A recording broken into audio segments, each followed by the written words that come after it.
Alors, Bandiko Nangai, bonjour, bonsoir, Bino surtout au Kolanda Biso de partout. Bienvenue dans l'émission Nabino, place au Wapi. Toyako Kutsula, Toyako Kobeta Mama Solo. Tukutani sous mon Kolalelo. Nous sommes vendredi, bon début de week-end. Nabandeko Nyosto Kolanda Biso de partout. Continuez de s'abonner, de liker nos émissions parce que Kosala Biso vraiment trop bien.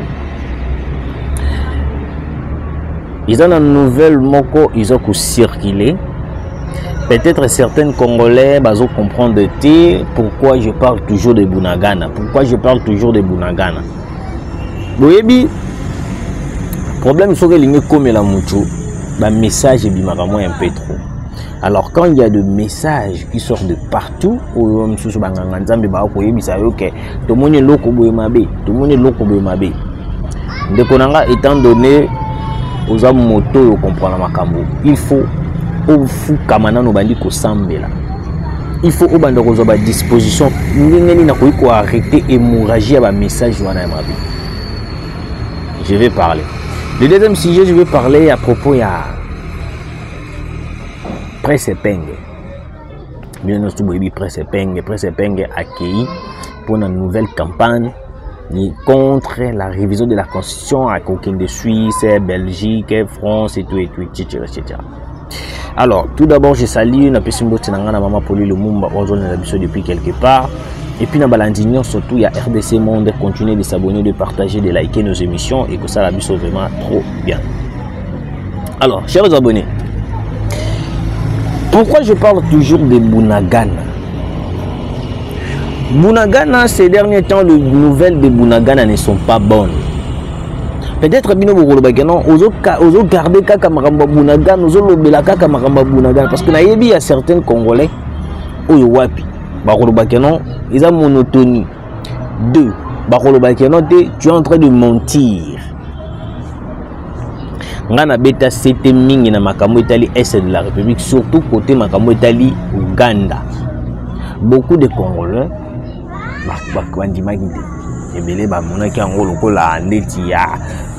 charlatan, je parle trop, je dis des choses, c'est là mais le jour où le Tosiranda qui compte que non, l'Ouganda est complice, n'a soit plus de 3 appels. Il y a des comment va bien qui n'a raison, qui n'a raison, qui n'a raison.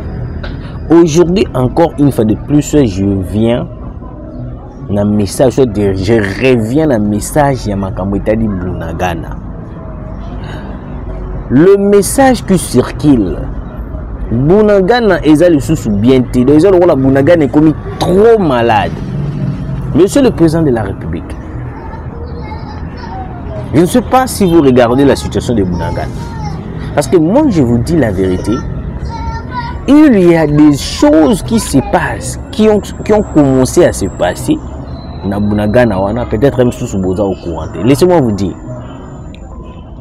Le M23 qui est le Rwandais, Bazo se préparer déjà, ou soit se préparer déjà, Bazo ça la nouvelle république, République de Bunagana.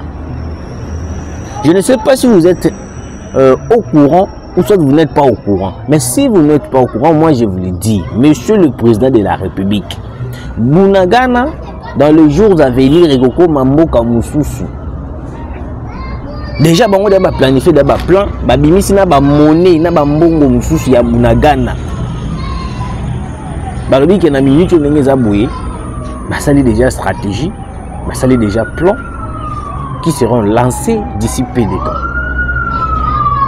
Alors moi, je me pose la question, est-ce que le gouvernement peut se lever, prendre des décisions pour arrêter cette hémorragie? Parce que le loso qui Bunagana ekeli, ça veut dire que non, même Goma et Kouya Kokende. Et Nzambalola. Je ne sais pas ce qui va Congolais, le père et le mère. Ou beaucoup landanga de partout, beaucoup de gens sont en minute pour la Makambo Italie Bunagana, pour la Makambo Italie Est de la République. On a signé des coopérations avec la Russie, avec la Chine, avec l'Inde, beaucoup de pays. Mais pourquoi est-ce que tout le monde a attaqué? Et nous avons mis tout dans la question à plusieurs reprises. pourquoi on n'arrive pas à attaquer le Rwanda? Parce qu'ils veulent balkaniser la République démocratique du Congo. Chose que beaucoup de Congolais oublient. Hein? Avec la complicité de la communauté internationale. Et puis, nous sommes calmement. On ne fait rien, on ne dit rien. À part Kolanda les kaka na net.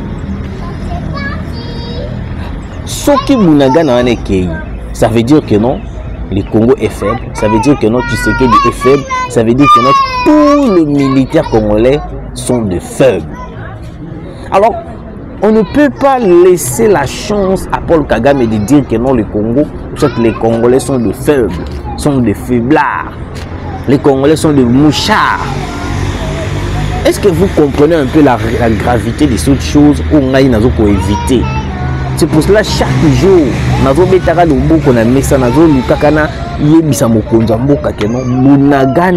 il y a des plans stratégiques qui sont déjà bien élaborés au Wapi, République de Bunagana. Je ne sais pas. Déjà, à côté à Mbongo, ils avaient présenté le M23. Présenté qui biso Mbongo tous les partis nous allaient occuper dans M23 et puis la monnaie et vous allez la lancer d'ici peu de jours. Nous avons l'appui de la communauté internationale. Donc les lots basali Mbongo moko boye pour bango M23 liaka place nous tout baza ko occuper et puis deuxième chose baningi ba balkaniser biso Bunagana. Donc aujourd'hui en République démocratique du Congo, ils vont diviser le Congo comme pas possible. République de Bunagana, République du Kivu, République de Katanga. Donc, le Congo va être divisé d'une manière impossible. C'est pour cela, Bozoyo Kaba Congolais, Moussous Baloba Keo, Kabila Zalaki bien, Tshisekedi Boy. Kabila Zalaki bien, Kabila Boy, Kabila Boy. Pourquoi? Parce qu'on n'arrive pas à attaquer. C'est ça le plus grand problème des Congolais. Monsieur le président de la République, êtes-vous content de voir Bunagana balkanisé ou soit êtes-vous content de voir la RDC être balkanisée? On a eu ça quand monsieur le président de la République. Sauf qu'il le mandat n'a eu simbité. Bakolobate que au ministre y a environnement, au ministre agité. Les Congolais bakota la nemi yo. Bango kutu bakolobate que au Izalaki ministre, premier ministre JD Toulouka. Non. Quand vous voyez que non, na place où ils ont simbaté, l'ongola mutuana ta mutuana ali compétent. Quand vous voyez que non, le ministère de la Justice ils ont simbaté, changé. Quand vous voyez que non, le premier ministre a kokaté, changé. Il ne faut pas venir victimiser les gens, victimiser le problème. Qu'on nous coupe sa raison et l'autre coupe sa raison. Comme moi je vous l'ai dit et puis je le répète une fois de plus, Bunagana, Soki Totiki en gros de l'espace à 1 mois ou 2 mois, il sera balkanisé. Oui. Peut-être vous avez une idée que Bunagana sera balkanisé. Parce que tous les mécanismes sont déjà en place, toutes les procédures sont déjà en place, parce qu'ils sont soutenus par la communauté internationale. Ils n'ont qu'un seul soutien de la communauté internationale. Tu as un Conseil de sécurité, ONU, l'Union européenne, il y a un problème, il y a RDC, parce que non, il y a à la base. Au moins, il y a le Soudan du Nord, Soudan du Sud, Guinée équatoriale, Guinée Conakry, Guinée Bissau. Il y a Congo, divisé en gros. Congo, République du Congo, République démocratique du Congo, Keiboé, République de Bunagana, qui doit diviser Pena Congo. Doit diviser Pena Congo. Parce que les autorités viennent seulement à la télé critiquer les opposants, dire ceci aux opposants, faire ceci, oui c'est bon, critiquer les opposants, oui, mais est-ce que vous regardez aussi la situation de l'Est? Et vous qui entourez le président de la République, moi je ne comprends pas. Est-ce que vous avez la sincérité pour une fois? Sincère pour une fois. Parce que moi je n'arrive pas à comprendre. Le pays est en train de partir. Vous avez un Congolais de père et de mère. Vous n'arrivez pas à faire quelque chose pour votre pays. Donc vous avez aussi mboka soki ki après beaucoup mo lobaki na te bo pesa biso na loko to sala boy bo sala na no boy pour to sala boy ba bimisi déjà monnaie ba bimisi ke exemplaire ya monnaie o bango ba ko utiliser ils en a dessin ba dessin lion moko kel ba dessin lion ouais ba dessin lion parce que bango ba mbengaka le lion de Saramboy ba dessin lion 50 100 francs 2000 ba bimisi déjà ba exemplaire ya monnaie o ko za utiliser. Les monnaies qui seront utilisées par les parties prises, occupées par les M23. Est-ce qu'on se rend compte? Est-ce qu'on a toujours comprendre vraiment Ndenge Marambozo Kende? Parce que Ngai, dans tout ça, nous sommes en état qui est congolais depuis longtemps. J'essaye de prendre les informations, de diffuser pour que le président de la République ait comme il a été moko ya pamba et comme lié atali que non a pena boy parce que batoana tant obiso to kota kana distraction na ko benga yango distraction ya c'est sur le fait bango ba continuera ba procédure biso to observer cesser les faits bango bazo continuer ko massacrer ko récupérer ba partie na biso à place na biso ko sala ba makambo nyoso ba ko sala. Le jour où biso to cesser les faits ici là au lieu peut-être cesser les faits ici to kota na muzindo to banda ko attaquer to vandi na biso to bandi ko tala to bandi ko luka ba lobingi una Luanda to kende ko sala boy ona nini to kende ko sala boy. On ne gagne pas une guerre en collaborant avec l'ennemi. On ne gagne pas une guerre en collaborant avec l'ennemi. Je l'ai dit, je le répète, on ne gagne pas une guerre en collaborant avec l'ennemi. Si vous avez besoin de gagner la guerre, il ne faut pas collaborer avec l'ennemi. Vous allez collaborer quoi avec l'ennemi? Vous allez collaborer quoi? Parce que l'ennemi est là pour détourner, massacrer, violer, piller vos richesses, piller vos biens. Parce que yo comme yo sa terroriste ko bomate mais tant on doit ko bomate ko violer ko ça l'autre ce qu'on proposer ni en retour monsieur le président. Et là on a pu mettre une question. Tozo ki ko sola na Rwanda. OK, nandimi tozo sola na Rwanda. Mais biso tozo proposer nini pour atika massacre na est. Parce que hier et là ko landa na est na biso ils allaient minerai congolais. Sikoyo biso lo kwa tozo bané longwa na mabena biso tozo proposer ye nini. Parce que cette proposition au Rwanda à l'obi que na ko longola ba militaire na ye ils allaient qui c'est que di andimali ko dialoguer. 2 na kati ko dialoguer qui c'est que il faut brassage mixage et salama na kati armée et puis le M23 bakoma ko bakota na armée ndenge balingi et puis bakota na ba poste clé ya République démocratique du Congo. Posons-nous la question. Ce qui biso to boy proposition na bango. To boy ko bindisa bango na manduki. Parce que nini obiso espoir ni biso ni to ko tiana mutu ke bato na bako kende. Ils ne partiront jamais. Ils ne partiront jamais de Bunagana ni au moins de Goma entier. Les M23, ils ne partiront jamais. Je mets ma main à couper. Je mets ma main à couper. Sur le M23, bah, quitter le sol congolais sans pourtant avoir le bénéfice. Je mets ma main à couper. La seule solution au Colongo là M23 ils ont mis balé. Pour la biso ba congolais ils ont moko. Mais au cas contraire ils ont mis balé. Pour la biso ba congolais il faut toi attaquer kaka Rwanda. Point barre. Ceux qui toi attaquer Rwanda. Kagame tant que la gravité ya attaque auto attaquer pays naï. Il va demander à ces rebelles de quitter le sol congolais. Deuxième des choses, ce qui doit attaquer, c'est qu'il faut coopérer na bango. Tout dit ma brassage mixage na kata armée. Ndenge Kabila asala. Ndenge Kabila asala. Ce qu'on y bisanga. Tout coopérer, tout doit attaquer bango. Si réellement on est congolais de père et de mère, moi je préférerais qu'on puisse attaquer directement le Rwanda. S'il faut massacrer sa population, on va le faire. Parce que Kagame a boumi combien de millions de Congolais? Combien de millions de Congolais à l'Est? Parce que tu on ne peut pas faire ça. Parce que tant qu'il y a Zoboma, Dans la guerre, on n'a peur de personne. On fait le boulot comme il faut. Pour la patrie, on doit le faire. Ce qui est tiki boye, Bounaga nezo kende. Bounaga nezo kende, monsieur le président. Bounaga nezo kende. Namoni presse penge avion. Alors que ça la campagne kuna na mikili ya poto. Il y a non-révision ou changement de la constitution. Vous allez comprendre une chose. On a connu Sabino, Bukangada Tialilo. Nalobaka Nyonso, tous les opposants politiques sont les marionnettes de la communauté internationale.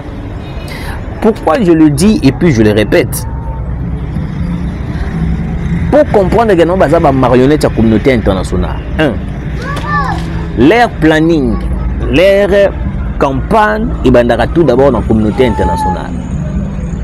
Bakendara dans la communauté internationale, bakeiba Belgique na bango, bakeiba France, bakeiba États-Unis, ba Suisse, bakei tout ça la campagne de diabolisation contre la République démocratique du Congo. OK? Ces gens-là, quand ils font cela, ils ne se rendent pas compte que non, le loto lobby, mboka ikozala ndenge nini, les pays, comment ça va évoluer, le pays, et comment ndenge nini en collaborant avec les ennemis de la République démocratique du Congo. Et ça, loko bazo sala au musée à Salaka. Leur conso à pouvoir, azuba Rwandais, ba Ougandais, ba yeba compagnie pour akota na pouvoir. À côté de pouvoir, Pesa et Loko Boyokanaki, Akangi Maboko, ils ont éliminé Mouzé Laurent Désiré Kabila. Parce que le même prétexte, le même parcours, Prince Penge, Katumbi, plusieurs opposants politiques. Bakendara, États-Unis, France, Suisse, Belgique, Canada, pays wana. Le pays qui sont contre la République démocratique du Congo. Le pays qui cherche à balkaniser le Congo. Ne place bon Bakendaka. Maintenant, non, je suis opposant. Je me bats pour la nation. Est-ce que vous vous battez vraiment, réellement pour la nation? Que vous avez se battre pour notre intérêt personnel? Un vrai Congolais de père et de mère, à qui jamais qu'au Kangamana, États-Unis, jamais, États-Unis, France, Suisse, Belgique, surtout la Belgique. Ce qu'on est un opposant politique à s'attacher à la Belgique, France, États-Unis, il y a un pion majeur de la communauté internationale. Nous avons le lot, Vital Kamera a préparé le terrain, un mois qui est en France, un mois qui est en parce que Azoluka a pistonné déjà un plan pour que le lot de l'habitant comme président de la République aille bien assis. Il y a un moment qui s'était Mokondamboka. Avant que Vital Kamera puisse quitter l'Assemblée nationale pour s'attacher à l'opposition, il est temps de dissoudre le Parlement. Dissoudre le Parlement, modification de la Constitution et bloquer la place sous les étrangers parce que ce qui Kamera place la Constitution ne va pas être changée. Parce que Kamera n'acceptera pas de voir la Constitution changer étant donné qu'il est étranger. Katumbi n'acceptera pas. Et Penge n'acceptera pas. Fayulu non plus. Mukwege non plus. Parce que ce sont tous les complots, ce sont tous des groupes de personnes étrangers qui évoluent en République démocratique du Congo. Baya awa, babota bazel, bamibenga ba Congolais, bakoti tondimi bango. Mais bakomi kosala même biso mo ekomi kolekela biso. Nga moko naza Congolais mais jamais nakoki kokoma na niveau que non na trahir mboka nanga. Nako trahir mboka nanga jamais. Ba Corneille Nanga trahissent la RDC. Les Henri Mangi, plusieurs Congolais trahissent la RDC à cause de l'argent. À cause de l'argent. Nous te le voyons après ces Penge à l'aller à la Mouki à l'OBOT marche. N'a que ça la campagne, il y a diabolisation. contre changement de la constitution. Par Congolais, la diaspora. Si vous avez besoin de voir le Congo prospérer, si vous avez besoin de voir le Congo et Telema et Matalissus, Congo et Zonga Nenge Zaraka Nakala, il faut soutenir la voie du changement de la constitution. En changeant la dite constitution, les étrangers vont diriger le sous-soutien. Mais si vous vous laissez manipuler par certains politiciens dirigés, manipulés par la communauté internationale, et que vous bloquez plutôt changer la constitution, là je vous l'ai dit, Nanga Nabino Tokolela. Parce qu'on n'aura pas la possibilité de bloquer que les étrangers ne puissent pas accéder au pouvoir.